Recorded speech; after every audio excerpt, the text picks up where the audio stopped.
우리가 함께 묵상하고 있는 예레미야서의 말씀처럼 흑암에 행하던 백성이요 멍에와 채찍과 또 압제자의 막대기에 신음하던 때가 바로 일제강점기 36년의 세월이었습니다. 말과 글을 빼앗겼고 우리 민족의 전통과 역사를 미개한 것으로 송두리째 지워버려야 할 참 무가치한 것으로 짓밟아버린 참혹하고 고통스러운 때였습니다. 공교롭게도 그것은 1907년 평양 산정현 교회에서 시작된 대부흥의 시기와 맞물려 찾아왔습니다. 아이러니하게도 이 민족이 복음으로 깨어나는 그 시기에 이 땅에 하나님이 부어주신 구원의 큰 빛을 보고 세상을 새롭게 하는 영적인 기지개를 활짝 펴려는 그때에 이 민족은 나라를 잃어버린 가장 씻을 수 없는 수치와 긴 어둠의 역사가 시작되었습니다.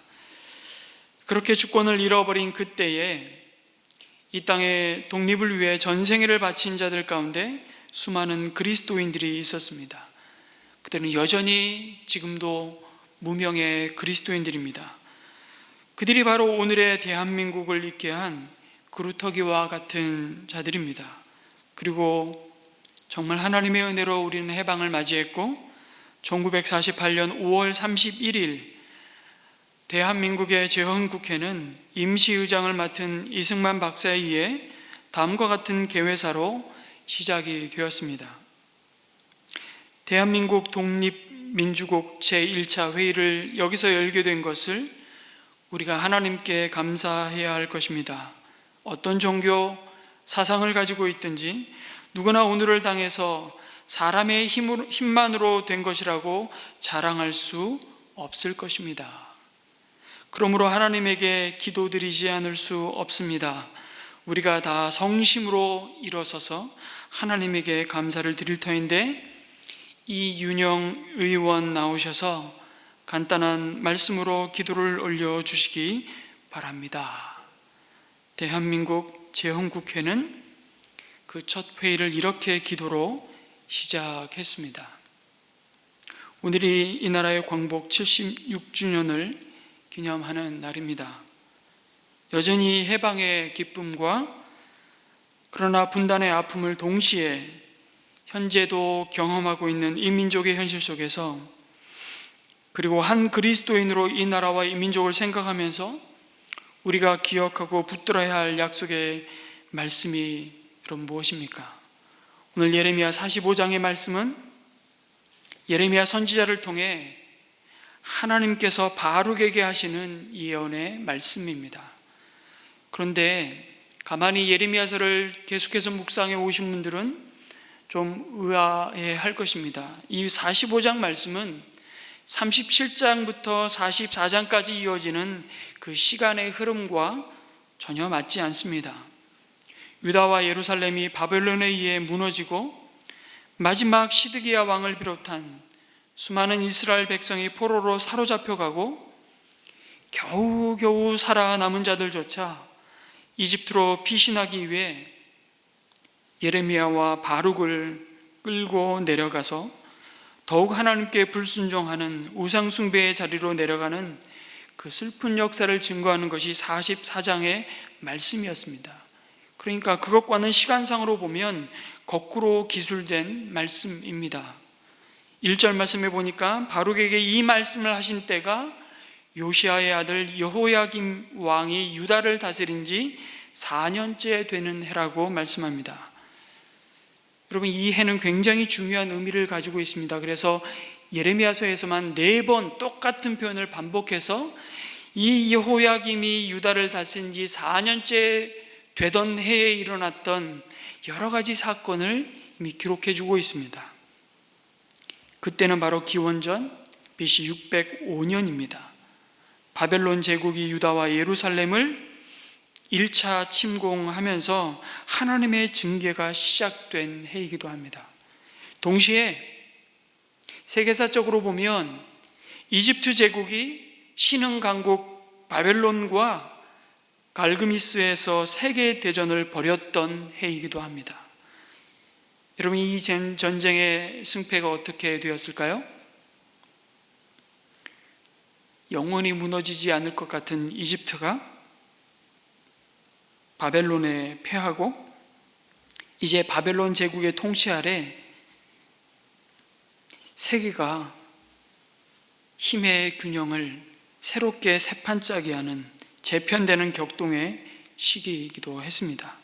바로 이때부터 본격적으로 예레미야를 통한 하나님의 심판의 메시지가 선포되었습니다.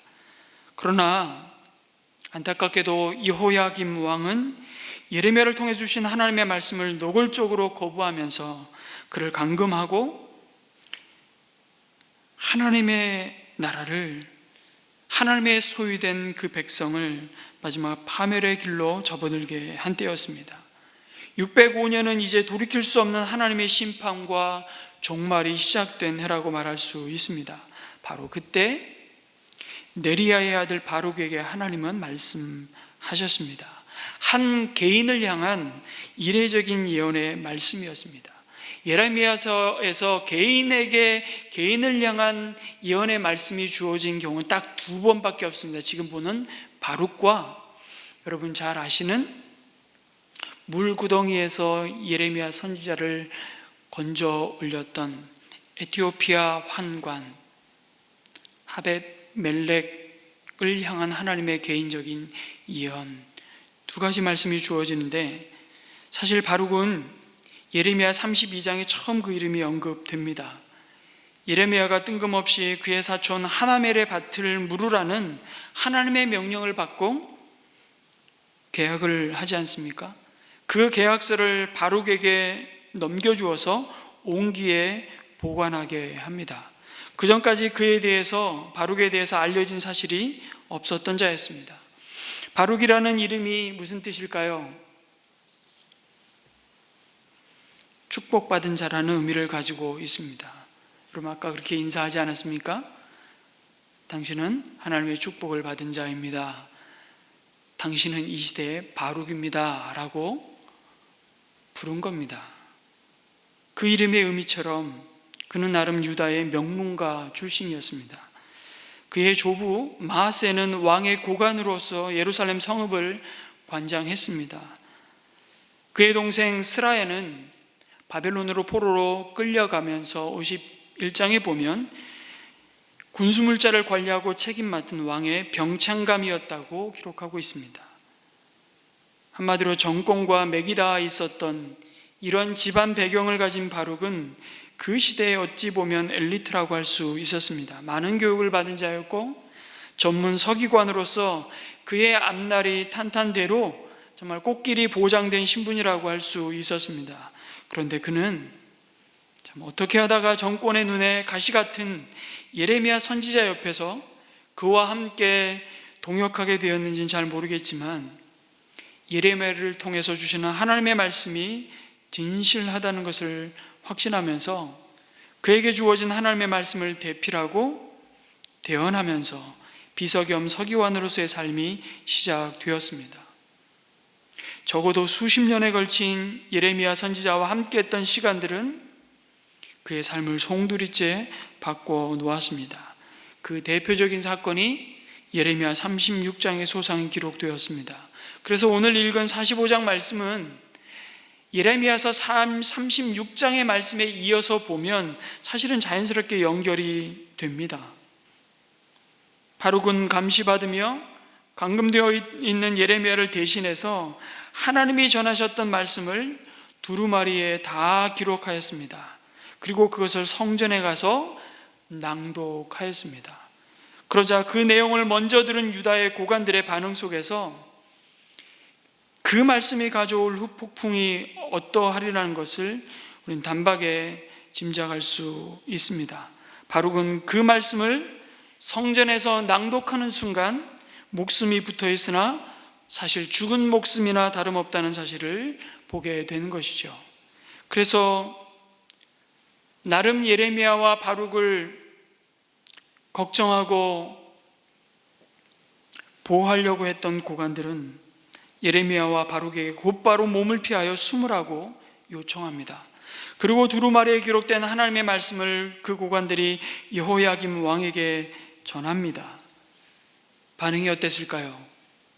왕은 그 두루마리를 가져오라고 명령하고 거기에 기록된 말씀을 읽으라고 요청하자 두세 줄을 읽을 때마다 그의 옷을 찢는 것이 아니라 칼을 가져와 그 두루마리를 도려내어 불에 태워버리는 충격적인 사건이 벌어집니다. 말씀드린 대로 이제 노골적으로 이스라엘의 왕이 그들의 영원한 왕이신 하나님을 대적하는 지경에까지 이른 것입니다. 예레미야와 바룩의 목숨은 경각에 달렸습니다. 그러나 하나님은 다시 불태워진 두루마리에 기록된 하나님의 말씀을 또다시 다른 두루마리에 다 기록하라고 명령하십니다. 그 모든 일에 하나님은 예레미야의 입과 바룩의 손을 사용하셔서 유다 백성과 온 백성을 향하신 하나님의 뜻을 남김없이 증거하셨습니다.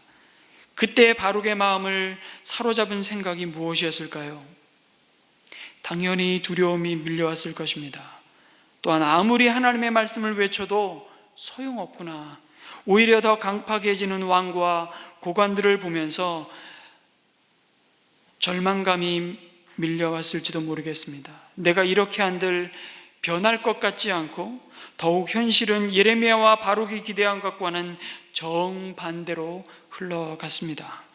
자신을 향한 왕을 비롯한 대신들과 백성의 태도는 더욱 사나워지고 공격적이며 이제 유다와 예루살렘의 모든 사람들이 자신들을 바벨론과 다름없는 원수 보듯 취급했을 것입니다.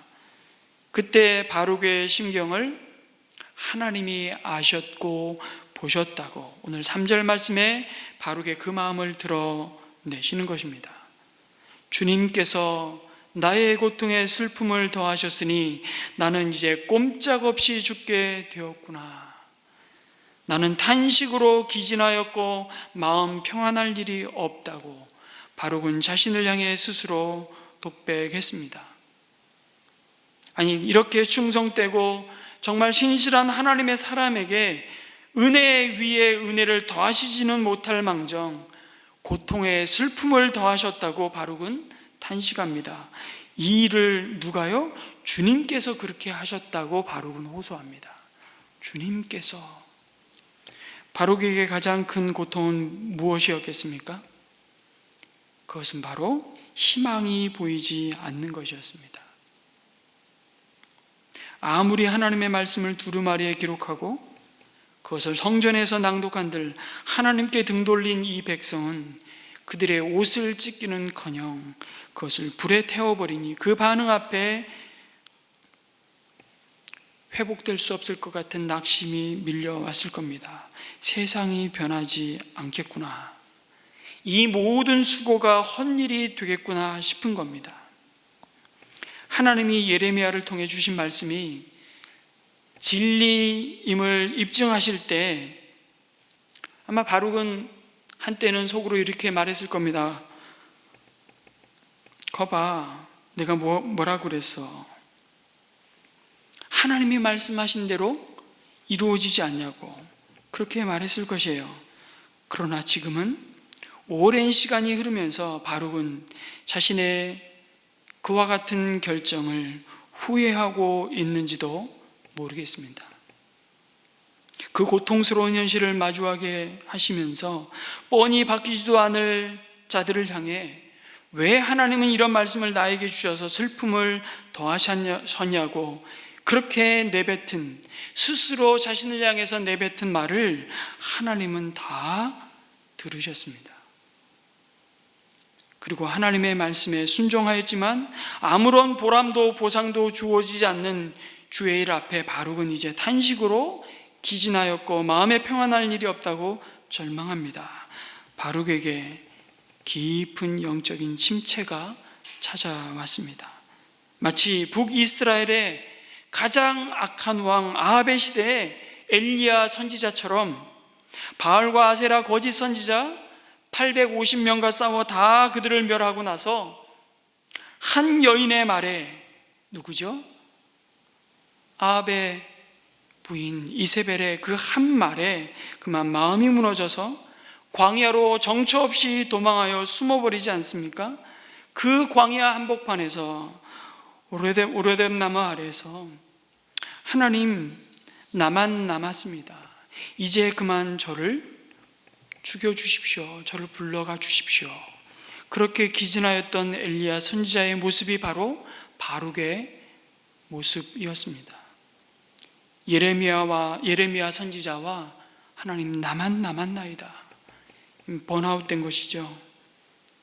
오랜 세월 예레미야 선지자와 함께 자신의 조국 이스라엘 민족이 살 길은 그 우상을 버리고 그들을 자신의 친백성 삼으신 하나님께 돌아오는 것만이 유일하다는 그 진리를 온 힘을 다해 신실하게 증거하였지만 바뀐 것은 하나도 없었습니다. 상황만 더 나빠졌습니다. 결국 바룩의 그 마음의 힘줄도 끊어졌습니다. 더 이상 일어날 힘이 없었습니다. 어쩌면 그것은 당연한 일이었습니다. 지금까지 버틴 것만도 예레미야 선지자가 아니었다면 아마 오지 못했을 것입니다. 그러나 바룩도 연약한 인간이었습니다. 언제까지 어디가 끝인 줄을 모르는 싸움에서 그는 인생 낙오자와 다를 바 없는 것처럼 보이는 자리에 주저앉았습니다. 그리고 결국 하나님은 말씀대로 유다와 예루살렘 성과 성전을 다 바벨론의 손에 붙이셨습니다. 바룩 자신도 겨우 목숨을 부지하고 이집트까지 끌려와 있는 신세였습니다. 그러니까 예레미야를 통해서 바룩에게 처음 말씀이 주어졌던 시간으로부터도 20여 년이 지나온 시점에서 그때보다 상황적으로 보면 더 비참한 이집트에 끌려와 지금 하나님의 약속을 회상하며 바룩은 아주 의도적으로 이 말씀을 기록하고 있는 것입니다. 왜요? 결론적으로 말씀드리면 하나님이 결국 오르셨습니다. 그 얘기를 하고 있는 거예요. 바룩은 지나온 그 모든 역사 속에서 하나님은 하나님의 약속을 신실하게 지키셨습니다. 그리고 다 이루셨음을 그때를 회상하며 확인하고 있는 것입니다. 나름 확신을 가지고 믿음으로 행했던 모든 일이 의미 없어 보일 때 하나님은 바룩의 이름을 기억하셨고 그가 했던 모든 탄식과 신음소리를 주목하셨다고 그 사실을 예레미야를 통해서 전달하셨습니다.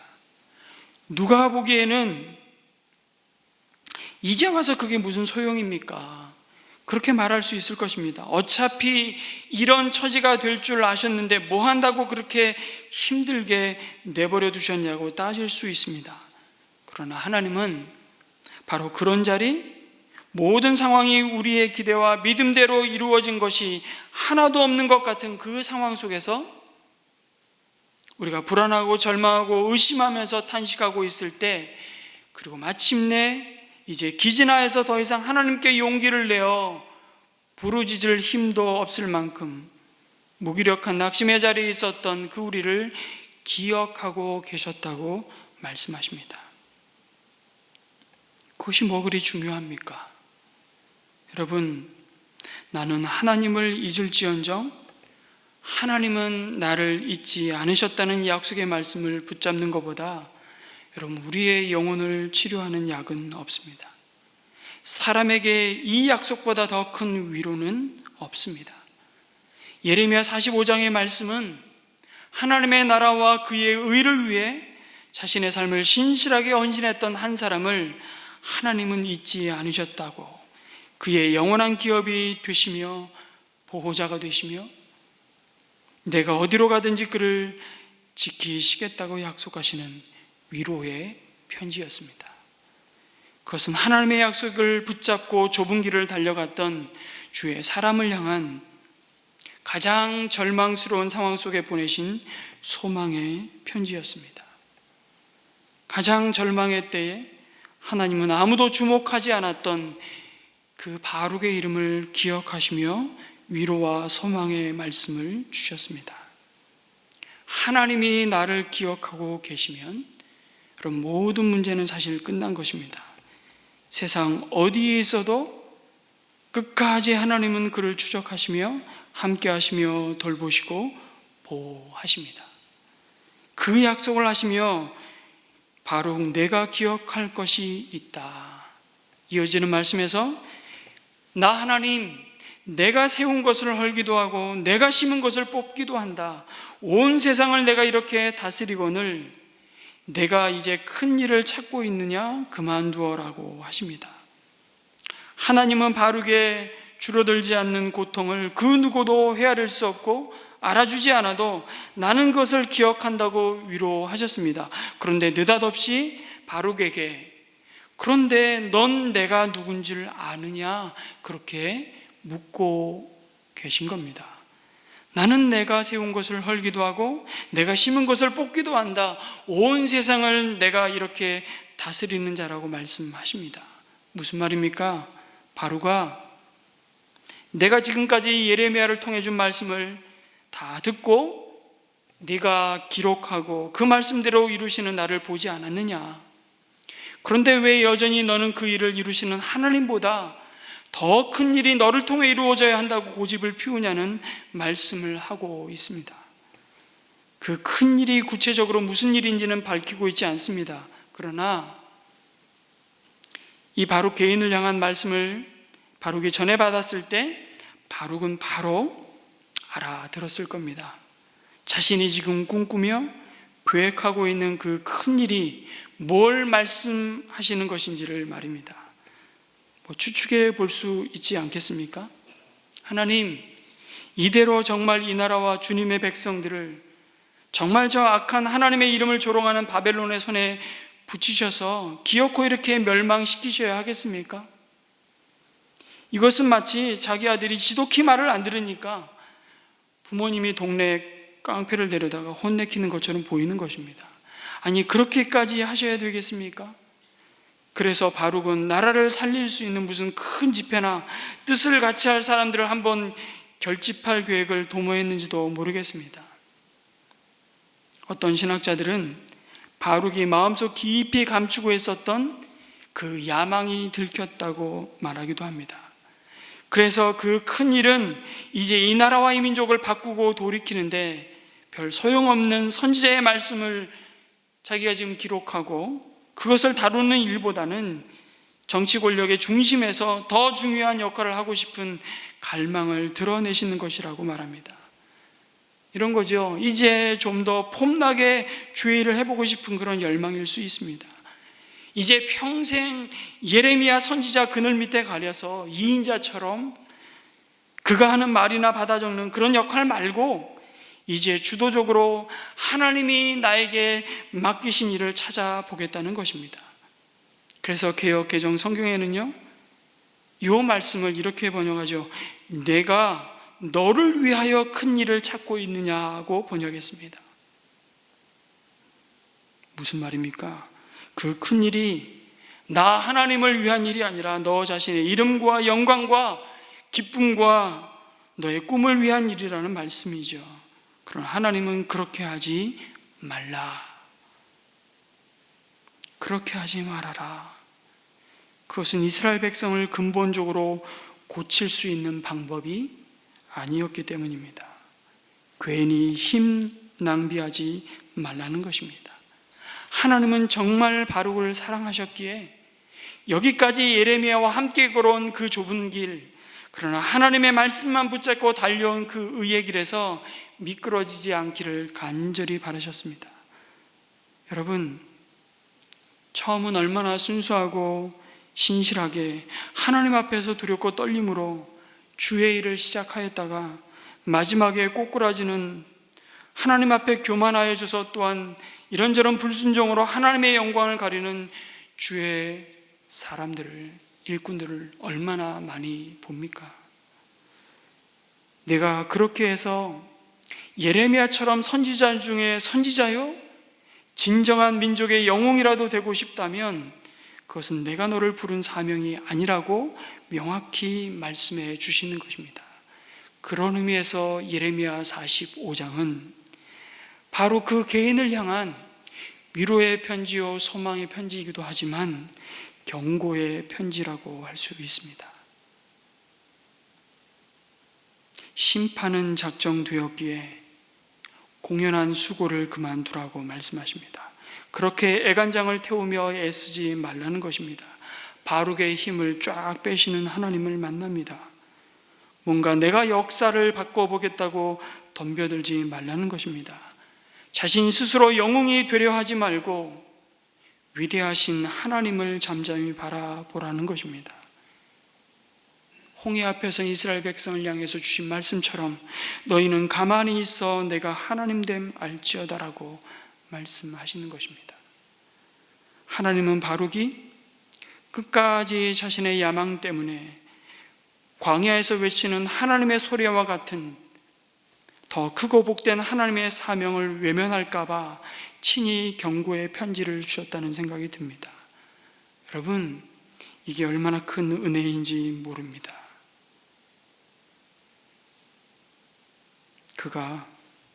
바룩이 누가 보아도 큰 일, 모든 사람들이 부러워할 만큼 성공하고 열매가 있는 일을 이루었기 때문에 하나님이 받으실 영광이 따로 있다고 말씀하시지 않습니다. 그것은 사람끼리 하는 얘기고요, 늘 비교하니까. 하나님은 그 괜한 욕심을 내려놓으라고 하십니다.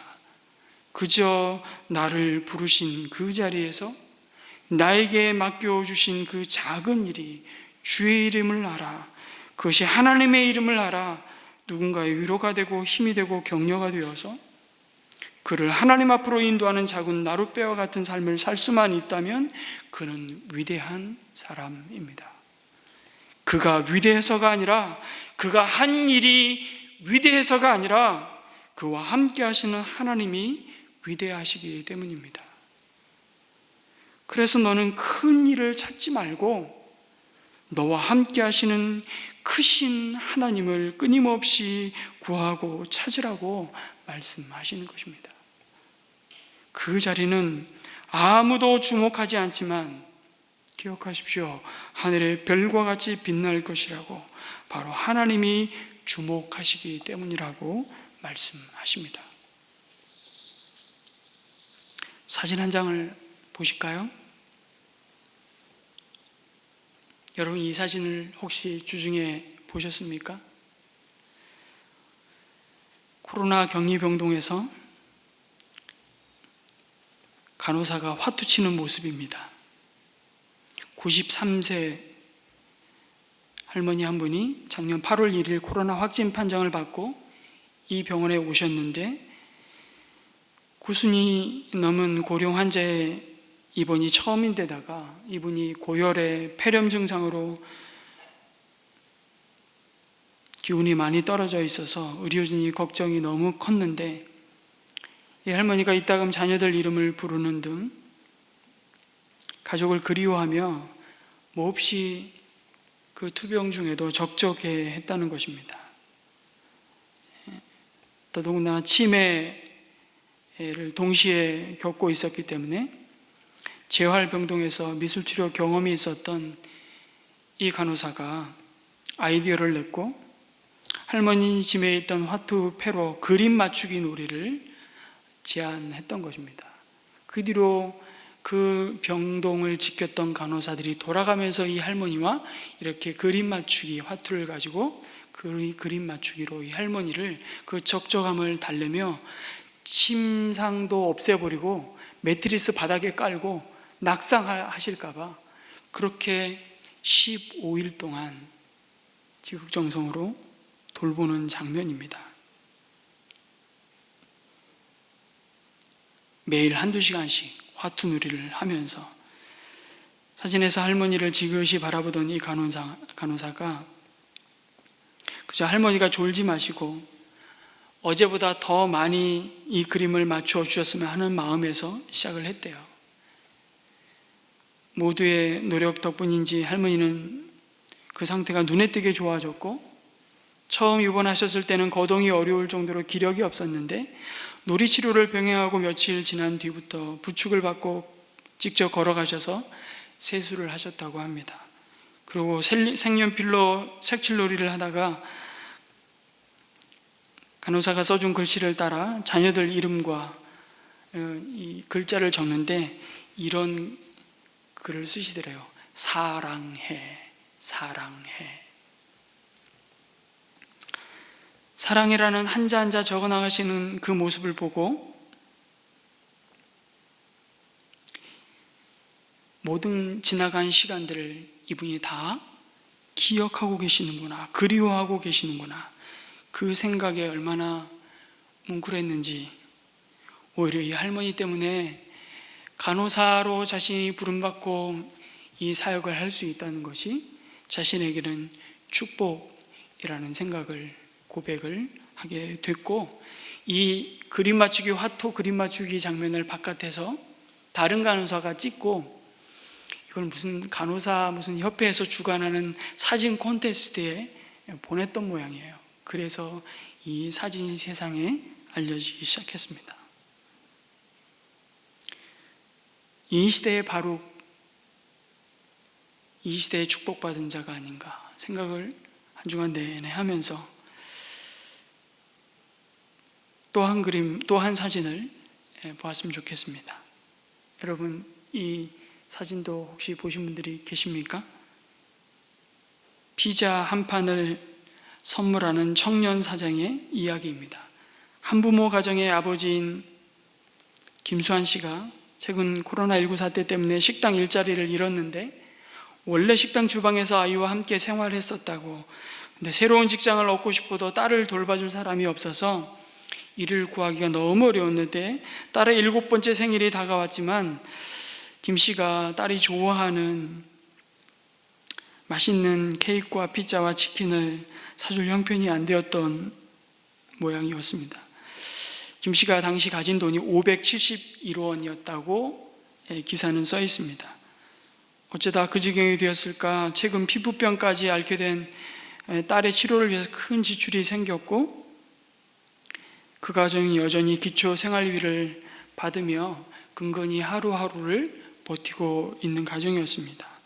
그런데 이 딸의 생일만큼은 이렇게 보낼 수 없다는 생각이 들었는지 평소에 피자를 시켜 먹었던 피자집에 앱을 보내면서 메시지를 남겨서 주문을 넣었던 것입니다. 조금 후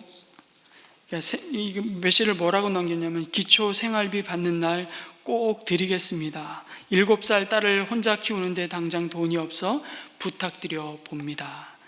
조금 후 김씨 집으로 피자가 도달했는데 그 피자 판 위에 써 있는 글입니다. 부담 갖지 말고 아이가 먹고 싶어 하면 또 연락 달라는 메모와 함께 피자가 배달이 되었습니다. 피자 선물을 받은 김씨가 정말 행복했다고, 먹는 것만 봐도 아빠들 다 좋아하지 않냐고 그렇게 울컥하며 평생 기억에 남는 일이 될 것 같다, 열심히 살아야겠다라는 그 다짐과 함께 이 기사를 올렸습니다.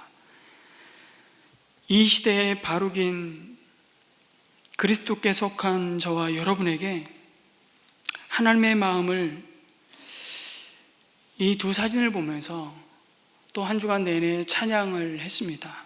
새벽기도 때 이 찬양을 드렸던 기억이 있는데요, 소원이라는 곡으로 들려주시는 메시지가 바로 오늘 함께 나누는 예레미야 45장 바룩에게 주시는 편지가 아닌가 싶습니다. 한웅재 씨가 작사 작곡한 이 소원, 바룩의 마음속에 담아두신 하나님의 소원, 그 백성을 향한 하나님의 마음이 이 찬양곡 가운데 참 잘 담겨 있다는 묵상을 해보게 됩니다. 삶의 작은 일에도 그 마음을 알기 원하네, 그 길 그 좁은 길로 가기 원해. 나의 작음을 알고 그분의 크심을 알며 소망 그 깊은 길로 가기 원하네. 저 높이 솟은 산이 되기보다 여기 오름직한 동산이 되길, 내 가는 길만 비추기보다는 누군가의 길을 비춰준다면 내가 노래하듯이 또 내가 얘기하듯이 살 길, 난 그렇게 죽기 원하네. 삶의 한 절이라도 그분을 닮기 원하네. 사랑 그 높은 길로 가기 원하네. 사랑 그 좁은 길로 가기 원하네. 그 깊은 길로 가기 원하네. 그 높은 길로 가기 원하네. 바룩에게 주신 이 편지와 함께 하나님이 바룩에게 말씀하신 말씀의 또 한 가지 의미를 묵상하고 말씀을 마치려고 합니다. 하나님이 내가 세운 것을 헐기도 하고 내가 심은 것을 뽑기도 한다고 친히 말씀하시면서 탄식하고 기진하여 깊은 슬픔 가운데 있는 바룩에게 어떻게 보면 이렇게 말씀하시는 것 같습니다. 바룩아, 너는 네가 세우고 심은 자도 아닌 이 나라와 이 백성이 이렇게 무너지는 것이 고통스럽다고 슬퍼하지만 나는 내가 세우고 심은 내 백성을 내가 친히 심판해야 하는 심정을 너는 헤아릴 수 있겠냐고.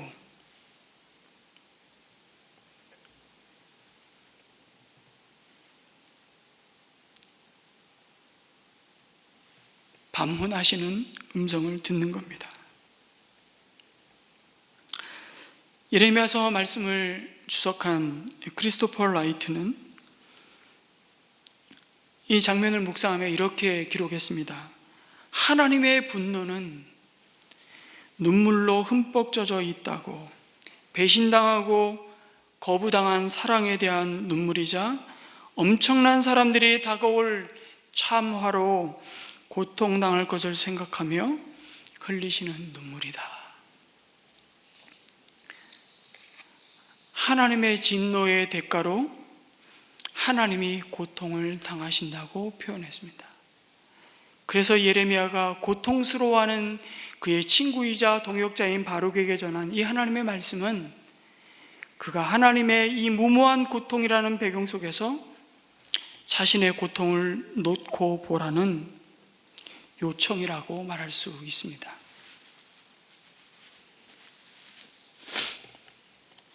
한 주간 내내 예레미야 45장 말씀을 수십 번 반복해서 읽고 또 읽으면서 한 주간 내내 아프간에서 벌어지고 있는 일들 때문에 너무 큰 슬픔과 눌림이 있었습니다. 너무 괴로웠습니다. 함께 했던 라잡도 생각해보고 우티파도 생각하면서 라잡 형제를 그때 아프간에 보내지 말았어야 되는데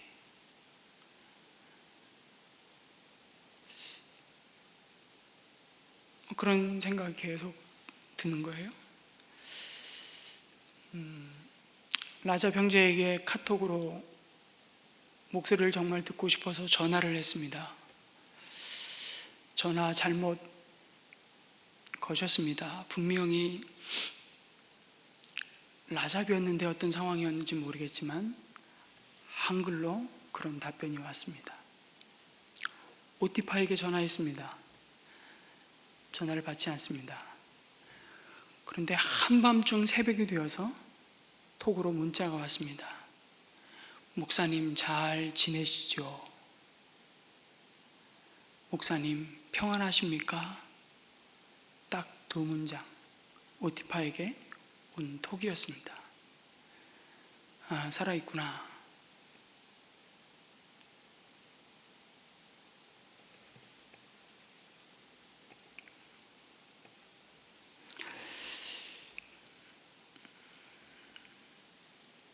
하나님, 겨우 이렇게 하시려고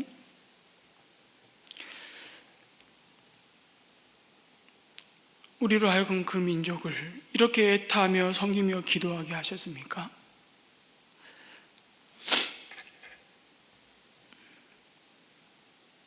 도대체 이렇게 하시는 이유가 뭡니까?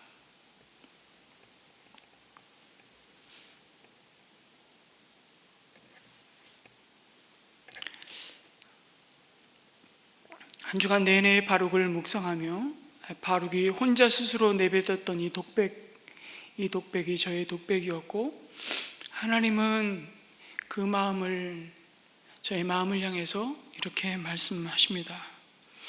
내가 고통스러워하는 것과 비교할 수 없는 고통에 슬퍼한다고 말씀하십니다. 그러나 하나님은 여전히 세상을 다스리고 계신다고 역사의 주관자 되신 하나님을 바라보라고 말씀하십니다. 오늘 이 시대의 바룩으로 부름받은 그리스도인들을 향해 주님은 말씀하십니다. 그러나 정작 하나님은 그 백성을 포기하지 않으신다. 멸망으로 달려가는 자기 백성 중에 한 명이라도 회개하며 돌아오기를 간절히 기다리시며 또 말씀하시고 또 설득하시고 또 참으시면서 하나님은 그들 가운데 큰 일을 행하셨습니다. 우리 보고는 큰 일을 할 생각하지 말라고, 저들은 심판받을 것이라고, 그것을 내가 돌이킬 수 있다고 생각하지 말라고 하시면서 정작 하나님은 그들을 위해서 마침내 자신을 내어주셨습니다. 모순처럼 보이는 이 하나님의 은혜가 예수 그리스도께서 우리를 대신하여 십자가를 지심으로 우리 가운데 먼저 부어졌다는 사실을 잊지 말아라.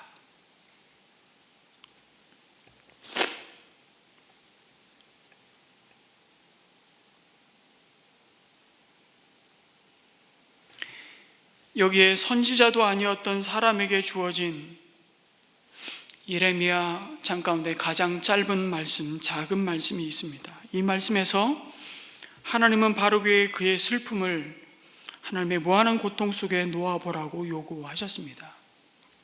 그리고 그의 야망을 하나님의 임박한 심판 안에 놓아보라고 말씀하신 후에 잠잠히 하나님을 바라보며 그 주어진 소명의 자리를 지키는 것이 하나님의 가장 큰 일이라고 말씀하십니다. 그와 같은 우리 시대의 바룩에게 오늘도 하나님은 위로의 편지를 보내시며 내가 너의 모든 수고와 눈물을 기억한다. 내가 너를 보호하며 내가 어디로 가든지 너를 지키시겠다고 약속하십니다.